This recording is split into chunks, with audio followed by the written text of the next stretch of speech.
Ravi de vous retrouver dans Studio News. Comment ça marche? On retrouve régulièrement Michel Chevalet avec nous au plateau. Bonjour Michel, la NASA envoie demain une sonde spatiale dont la mission sera de rapporter des échantillons du sol d'un astéroïde, pour en savoir plus sur les origines de la vie sur Terre. On va en parler avec vous justement. C'est pas la première fois qu'on envoie une sonde vers un astéroïde, hein. Ah non, mais même, enfin, on a déjà survolé les astéroïdes, on s'est même posé dessus, d'ailleurs ça porte un joli nom qui vous fait rêver, ma chère, il s'appelle Eros. Une sonde s'est posée sur Eros. Le dieu, la déesse de l'amour. Ah bah oui, hein, évidemment, je pense pas, j'y pense pas, c'est évident. C'est pas à vous que je vais l'apprendre. Alors là, il s'agit, cette fois-ci, c'est ça qui est nouveau, non pas de se poser sur l'astéroïde, vous allez voir, c'est d'y déposer un baiser, je vais vous expliquer ça, en douceur, et de prélever des échantillons. Alors, regardons en image un peu le profil de la mission, qui est une très jolie mission. Donc, le coupable, l'astéroïde, c'est pas le plus gros, 500 mètres de diamètre, il s'appelle Bennu. Il a été découvert le 1er septembre 1999 dans le cadre d'une mission de détection des astéroïdes susceptibles de tomber sur Terre. Et Bennu, dans un siècle, risque de venir nous tomber sur la tête. D'où l'intérêt de le survoler, de le comprendre, de savoir qui il est, comment il s'est formé, et surtout de prélever des échantillons et de les ramener sur Terre. C'est ça l'originalité de cette mission. Une mission au long cours, puisque tout de même elle va se terminer le 24 septembre 2023. Alors point de départ, Cap Kennedy, la nuit prochaine, décollage d'une fusée Atlas qui emporte la sonde en direction donc de Bennu. Alors voyage au long cours qui va durer 2 ans parce qu'il faut d'abord faire un tour de Terre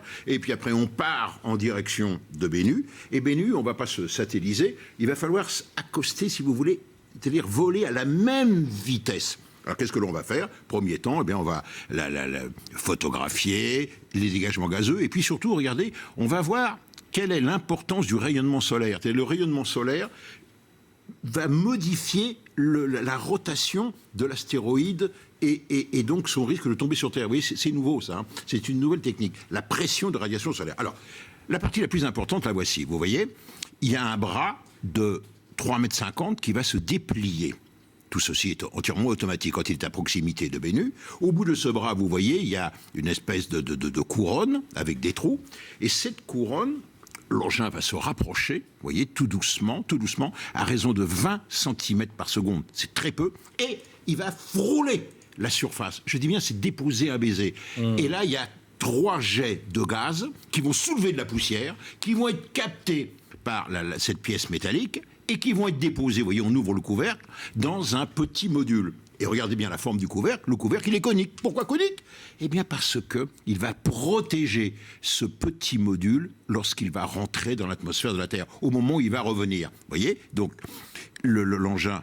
La NASA va rapporter de la poussière. Pardon? La NASA va rapporter de la poussière. Alors, ils estiment, cette fois-ci, entre 200 grammes et 2 kilos. C'est-à-dire, le maximum. 2 kilos, ça serait énorme. Et puis après, direction la Terre, un voyage qui va encore durer 1 an. Et puis, ça va se terminer, oui, la NASA, c'est très précis, le 24 septembre 2003, dans le désert de l'Utah, suspendu à un parachute.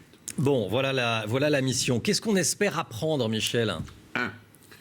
Les astéroïdes, il y en a près d'1 million qui tournent entre Mars et Jupiter. Alors on essaie de comprendre, si vous voulez, les astéroïdes, ce sont les gravats qui sont restés au moment de la formation du système solaire. C'est la matière originelle qui était au frigo pendant 4,5 milliards d'années. Donc, d'où l'intérêt de l'avoir, et surtout de comprendre comment s'est formé le système solaire, parce que ces notions évoluent beaucoup en ce moment. Et la deuxième chose, c'est de trouver les acides aminés, c'est-à-dire les briques fondamentales de la vie. C'est-à-dire, est-ce que les astéroïdes ont porté les éléments nécessaires à l'apparition de la vie et les ont amenés sur Terre? Vous voyez, c'est intéressant. Voilà, ça c'est le but, donc, initial. Et là, c'est une grande première d'avoir enfin beaucoup d'échantillons, parce qu'avant on avait quelques grammes, quelques poussières. Là, on espère 2 kilos. Dernière question, Michel, derrière tout cela, est-ce qu'on ne cherche pas avant tout à capturer des astéroïdes pour les exploiter comme des mines? Si on étudie la radiation, les rayonnements solaires, la pression de radiation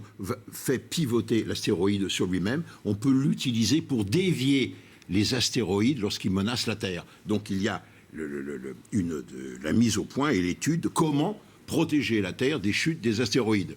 Et puis, derrière tout cela, il y a autre chose. Il y a un congrès Euroconsult à Paris la semaine prochaine. Eh bien, figurez-vous que l'on va parler des sociétés qui sont en train de se créer de façon à pouvoir capturer des astéroïdes, les amener au plus près de la Terre. Et pourquoi ? Eh bien, pour s'en servir comme source de matières premières. Ça, c'est un grand projet. Et vous reviendrez nous en parler. Comment ça marche ? Évidemment. C'est tous les mercredis à 10h20 avec vous, Michel Chevalet.